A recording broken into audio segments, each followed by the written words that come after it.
In the dawn of creation, before the first star burned and before time took its first breath, there was heaven, and at its pinnacle stood Lucifer, the morning star.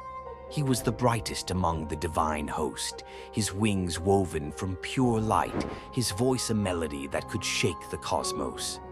Created to be God's mightiest archangel, he stood beside the throne, leading the celestial choirs in songs of praise. His beauty was unmatched, his wisdom beyond measure. The other angels gazed upon him with awe, but pride is a seed that, once planted, grows like a shadow.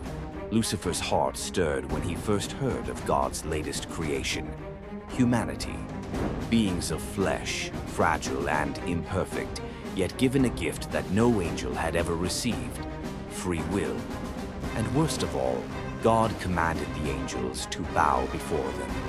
Lucifer clenched his fists. Why should the divine kneel before dust? A storm brewed in his mind, a tempest of questions that had no answers. Was he not the firstborn of creation? Was he not the most radiant? If power and wisdom determined worth, then he, not man, not even God, should rule. Lucifer was not alone in his thoughts. He found others, angels of fire and knowledge, warriors and watchers who, too, doubted.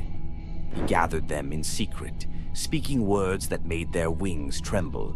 We are the firstborn. We are the ones who shaped the stars and carried out the will of the Almighty. And now we are to bow to these creatures? I say no more. If heaven will not recognize our place, then we shall take it by force. His words were like embers in dry grass, spreading, consuming. A third of the host swore allegiance to Lucifer, pledging themselves to his cause.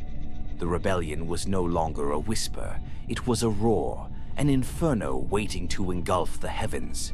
The sky shattered with the first clash of blades. Swords of flame carved through the clouds, and lightning rained down upon the golden spires of heaven. The war in heaven had begun. Lucifer, in armor of celestial gold, led his legions against the forces of the Almighty.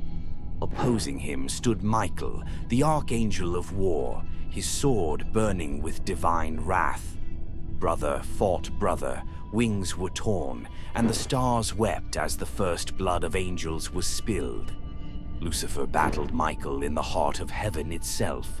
Their swords clashed, sending shockwaves that threatened to unravel creation.